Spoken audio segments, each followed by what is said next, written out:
Welcome to my new video. इस video के अंदर हम NCERT की वाली जो एक्सरसाइज है ना 6.1 NCERT वाली एक्सरसाइज 6.1 उसको सॉल्व करेंगे। तो उसका पहला क्वेश्चन कुछ इस प्रकार है। तो निम्न में से कौन पूर्ण घन परफेक्ट क्यूब या फिर पूर्ण घन नहीं है इनमें से। ठीक है, ये टोटल कितने कुछ सवाल है इसमें। तो इसमें 5 सवाल है जिसमें से 3 मैंने लिख दिए हैं। तो हम इनको देखते हैं। तो पहला इसको चेक करते हैं कि ये पूर्ण घन या परफेक्ट क्यूब है या नहीं है। तो कैसे चेक करेंगे, हम इसके अभाज्य गुणनखंड करेंगे, प्राइम फैक्टर्स। ठीक है, तो अगर उसमें 3-3 के जोड़े बन जाते हैं तो ये पूर्ण घन है, वरना नहीं है। अगर 3-3 के जोड़े बन जाते हैं तो ठीक, अगर 3-3 के जोड़े नहीं बनते तो ये पूर्ण घन नहीं है। तो पहला पार्ट करते हैं 216 वाला।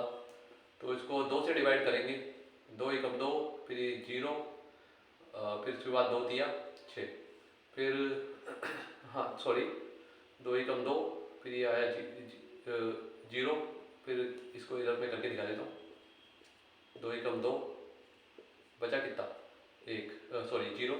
अभी 1 उतारेंगे तो 1 है ना 2 से छोटा होता है, तो क्या करेंगे, एक 0 लगाएंगे और ये 6 को भी उतार देंगे। ठीक है, 6 को भी उतार दिया 0 लगा के। अब 2 8 16, यानी कि 108 आ गया। तो 108, फिर 2 से करेंगे 2 पंजे 10, 2 चौक 8, फिर 2 से करेंगे तो 2 दूनी 4, 2 सत्ते 14। अब 3 से करेंगे तो 3 नाम 27, फिर 3 से करेंगे 3 तिया 9, फिर 3 से करेंगे 3 एकम 3। तो इस तरह हमने इसके परफेक्ट क्यूब पता कर लिए हैं कि परफेक्ट मतलब अभाज्य गुणनखंड हमने निकाल लिए हैं। अब हम चेक कर लेते हैं कि भाई 3-3 के जोड़े बन रहे हैं या नहीं बन रहे। अगर 3-3 के जोड़े बन रहे हैं तो ठीक, वरना ये पूर्ण घन नहीं है। ठीक है, तो ये पहला जोड़ा बन गया और ये दूसरा 3-3 का जोड़ा बन गया। ठीक है, तो 3-3 के जोड़े बन रहे हैं, तो ये 216, इस जोड़े में से अपन उठाएंगे 2 को, और इस 3-3 के जोड़े में से भी हम उठाएंगे 3 को। तो ये किसका बन रहा है परफेक्ट क्यूब, तो ये बन रहा है 2 तिया 6 का परफेक्ट क्यूब बन गया। यानी कि 6 को 3 बार मल्टीप्लाई करेंगे ना तो 216 आ जाएगा। तो ये 216 क्या है, 216 पूर्ण घन है, मतलब ये क्या है, पूर्ण घन संख्या है, क्योंकि इसके 3-3 के जोड़े बन चुके हैं। ठीक है, तो ये पहली वाली तो है भाई। अब दूसरी चेक करते हैं, ये 128 ये है कि नहीं। तो इसको भी सेम टू सेम ऐसे ही चेक करेंगे 128 को। तो इसके अभाज्य गुणनखंड निकालते हैं 128, तो ये 2 से डिवाइड हो जाएगा क्योंकि पीछे है ना 8 आ रहा है। 2 6 12, फिर 2 चौक 8, फिर 2 से करेंगे तो 32, फिर 2 से करेंगे तो 16, फिर 2 से करेंगे तो 8, फिर 2 से करेंगे तो 4, फिर 2 से करेंगे तो 2, फिर 2 से करेंगे तो 1। तो अब देखते हैं कि इसमें 3-3 के जोड़े बन रहे कि नहीं बन रहे। पहला 3-3 संख्याओं का जोड़ा बन गया, ये दूसरा जोड़ा भी बन गया, और ये देखो ये 1 रह गया। तो यहाँ पे 3-3 के जोड़े पूरी तरह नहीं बन रहे। तो 228 128 पूर्ण घन नहीं है क्योंकि इसमें 3-3 के युग्म या 3-3 के जोड़े नहीं बन रहे हैं। ठीक है, तो ये तो नहीं है भाई 128। अब तीसरा क्वेश्चन चेक करते हैं 1000। तो ये 1000 देखिए यहाँ पे, इसके भी क्या करेंगे अपन अभाज्य गुणनखंड। 2 से डिवाइड करेंगे, 2 पंजे 10 और 2 0, फिर 2 से करेंगे तो 2 दूनी 4 बचा 1, 2 पंजे 10 250 आ गया। फिर 2 से डिवाइड करेंगे, आप इसको डिवाइड करके देखें रफ में, यही मिलेगा आपको। फिर 2 एकम 2, 2 दूनी 4, 2 पंजे 10। अब इस ये 5 से होगा 5, हाँ 5 दूनी 10, 5 पंजे 25, फिर 5 से 25 डिवाइड हो जाएगा 5 बार, फिर 1 बार।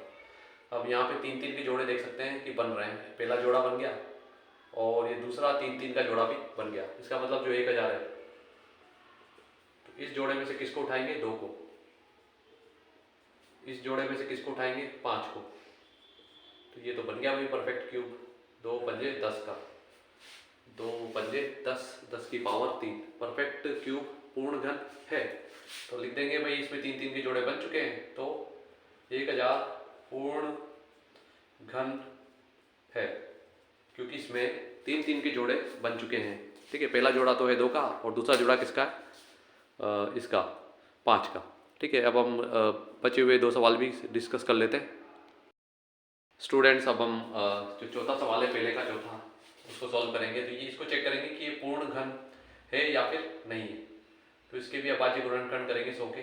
तो पहले इसको 2 से डिवाइड करेंगे, 2 पंजे 10, 50 आ जाएगा। फिर 2 से करेंगे तो कितना आएगा? 25।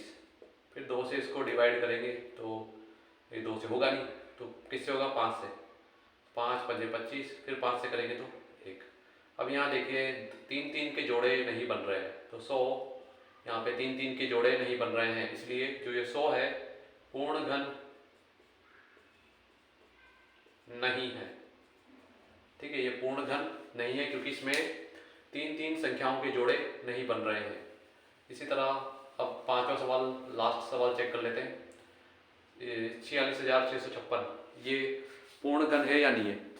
तो इसके भी क्या करेंगे अपन? फिर से अभाज्य गुणनखंड ज्ञात करेंगे। तो इसके अभाज्य गुणनखंड ध्यान से देखिए,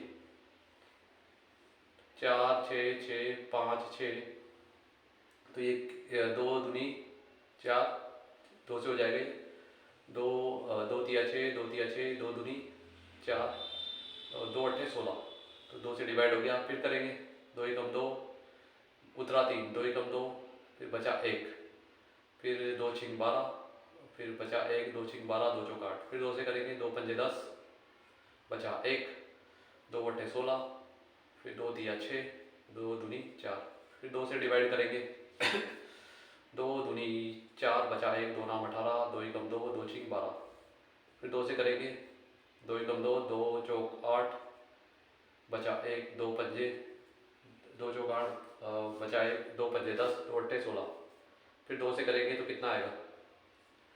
तो 2 सत्ते 14, 2 दूनी 4, 2 नाम 18, फिर इसको किससे करेंगे?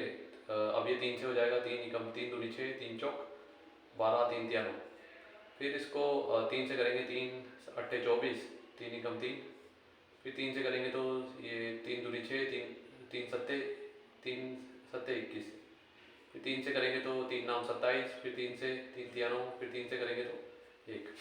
ठीक है, तो इसमें देख लेते हैं कि 3-3 के जोड़े बन रहे कि नहीं बन रहे। तो पहला जोड़ा तो ये 3-3 का बन गया, फिर 3-3 संख्याओं का दूसरा जोड़ा भी बन गया। अब तीसरा एक जोड़ा ये भी बन गया 3-3 का, और एक जोड़ा ये भी 3-3 संख्याओं का ये जोड़ा बन गया। सारे जोड़े बन चुके हैं, तो इसका मतलब फ्रेंड्स ये 46,656 में सारे जोड़े बन गए। एक तो पहला 3-3 का जोड़ा, फिर दूसरा वाला 3-3 का जोड़ा, फिर एक ये भी पूरी तरह बन गया और ये भी पूरी तरह, पूरे जोड़े बन चुके हैं 3-3 के। इसका मतलब ये एक पूर्ण घन संख्या है क्योंकि इसमें 3-3 संख्याओं के जोड़े बन चुके हैं। तो यहाँ पे हम लिख देंगे कि भाई इसमें 3-3 संख्याओं के जोड़े या 3-3 संख्याओं के युग्म बन चुके हैं, इसलिए यह क्या है? पूर्ण घन, परफेक्ट क्यूब या पूर्ण घन है। ठीक है, तो ये हो गया हमारा पहला क्वेश्चन। स्टूडेंट्स, क्वेश्चन नंबर 2 कुछ इस प्रकार है कि मैं आपको समझा देता हूँ कि इन संख्याओं को, या हमें 5 संख्याएं दी हुई है, तो इनको किस छोटी से छोटी संख्या से गुणा करें। मेरी बात ध्यान से सुनिए, इन संख्याओं को किस छोटी से छोटी संख्या से गुणा करें कि ये क्या बन जाए? पूर्ण घन बन जाए या परफेक्ट क्यूब बन जाए। ये क्वेश्चन आप, ये जो क्वेश्चन नंबर 2 है एक्सरसाइज 6.1 का, ये दूसरा क्वेश्चन है। तो इन संख्याओं को किससे गुणा करें, छोटी से छोटी संख्या होनी चाहिए कि ये पूर्ण घन बन जाए, परफेक्ट क्यूब बन जाए, यानी कि 3-3 के जोड़े बन जाएं। तो हमें ये क्वेश्चन करना है। तो पहला क्वेश्चन कैसे करेंगे? तो ये 243 है यहाँ पे तो यहाँ पे देखिए ये 243, ये सबसे पहले हम इसके क्या करेंगे? अभाज्य गुणनखंड करेंगे। क्या करेंगे? अभाज्य गुणनखंड। तो 2 एकम 2, ये किसी से भी नहीं होगा, तो ये देख 3 से होगा, 3 से 3 अट्ठे 24, 3 एकम 3, फिर ये इसको करेंगे तो ये 27 बार हो जाएगा डिवाइड, फिर 3 से डिवाइड करेंगे तो ये कितना हो जाएगा? ये हो जाएगा 9 बार। उसके बाद ये फिर 3 से करेंगे इसको तो कितना हो जाएगा? 3 तिया 9, फिर 3 से करेंगे तो 1 हो जाएगा।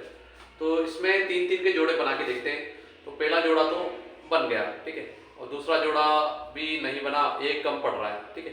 एक कम पड़ रहा है, मतलब 1 3 और आ जाता तो जोड़ा बन जाता। तो इस संख्या को किससे गुणा करना पड़ेगा, तो हम लिख देंगे कि 243 को 3 से गुणा करना पड़ेगा। ठीक है, अब ये हमने पता कर लिया है कि 1 3 कम पड़ रहा है, वरना 3 3 का जोड़ा बन जाता।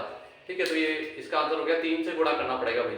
तो ये तो हो गया पहला क्वेश्चन। अब दूसरा क्वेश्चन भी मैं बता देता हूँ कि दूसरा क्वेश्चन क्या है। अब दूसरे क्वेश्चन में इसको देखते हैं 256 को।